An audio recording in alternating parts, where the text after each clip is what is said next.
कथा है, इस कथा को सुनने से कहते हमें बहुत सारे फल प्राप्त होते हैं।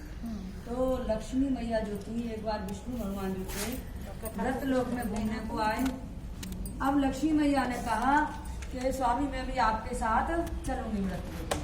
तो विष्णु भगवान कहने लगे देखो लक्ष्मी तुम चंचल हो,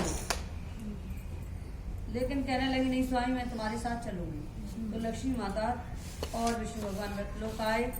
आकर के विष्णु भगवान ने कहा देखो मुझे कोई कार से जाना है और तुम दक्षिण की दिशा में जाना, तुम यहाँ रुको कुछ देर के लिए ठहरो और तुम हर जगह घूमना पर दक्षिण दिशा में बता दो।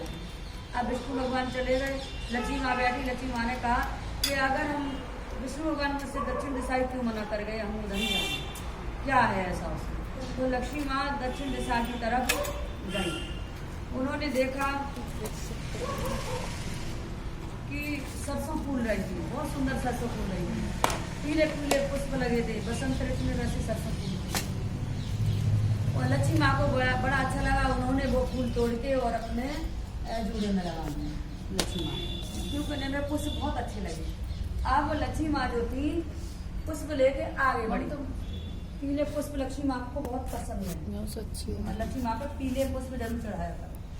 अब माँ आगे बढ़ी।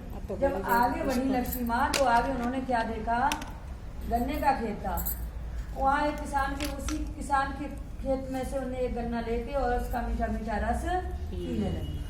अब तब तक विष्णु भगवान आ गए। विष्णु भगवान ने कहा लक्ष्मी ये तुमने क्या किया, हमने तुमसे मना किया था कि ये किसान का खेती है तो चोरी हो गई, अब तुमने चोरी का धन है, क्योंकि तभी हम कहते हैं कि किसी से कोई चीज लो तो चखो, चखने के हिसाब से लो, उसकी खाओ ना, खाने के हिसाब से मत लो।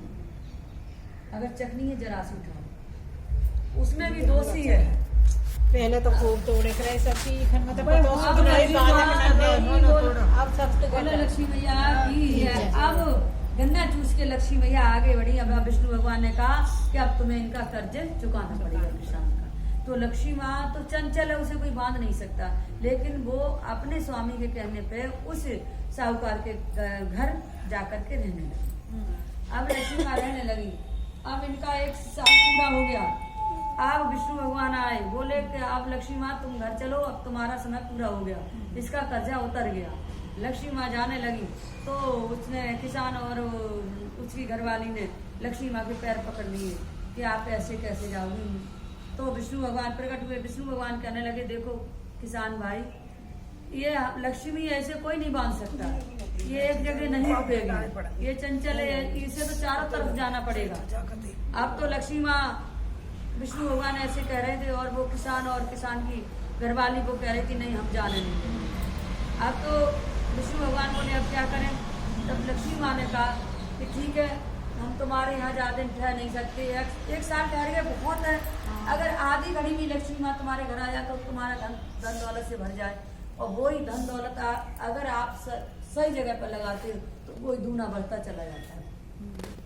लक्ष्मी माँ जो थी कहने लगी कि ऐसा करो फिर हम चले जाएंगे, लेकिन तुम्हारे यहाँ किसी प्रकार की कमी नहीं होगी। तो वो पूछने लगी कैसे। तो उन्होंने कहा कि जो धनतेरस आज का जो दिन है, धनतेरस को ऐसा करना, सुंदर आंगन लीपना, उस पर चौक पूरना और उस पर बहुत अच्छे से स्वास्थ्य बना करके और एक कलश में, तांबे के कलश में जल भर के रख देना और एक दीपक लेना, पंचमुखी दीपक जला करके रख देना। तो हम हमेशा वहाँ पर ही वास करेंगे। और जो लक्ष्मी माँ ने उस किसान से जब उसकी घरवाली से कहा तो उसने वैसा ही किया। तो लक्ष्मी माँ और विष्णु को तो जाना था, वो चले गए, लेकिन अपना रूप उसके यहाँ छोड़ के गए।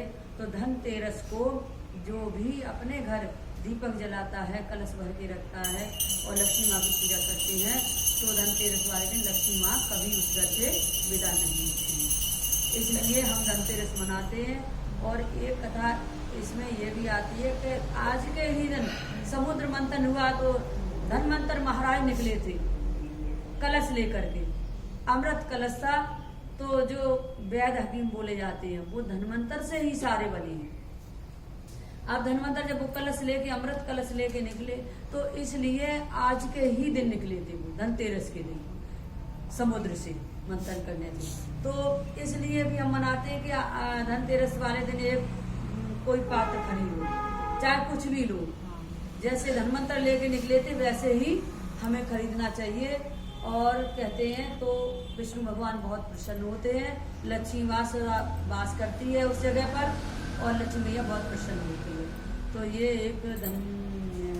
ये कथा आज के दिन की है और इसमें दीपक जरूर जलाना चाहिए। और मैया का दरवाजे पर रखो या अपने आंगन में रखो, जहाँ भी रखो, पर पंचमुखी दीपक होना चाहिए। जैसे पूजा को मंदिर बोलो लक्ष्मी विष्णु भगवान की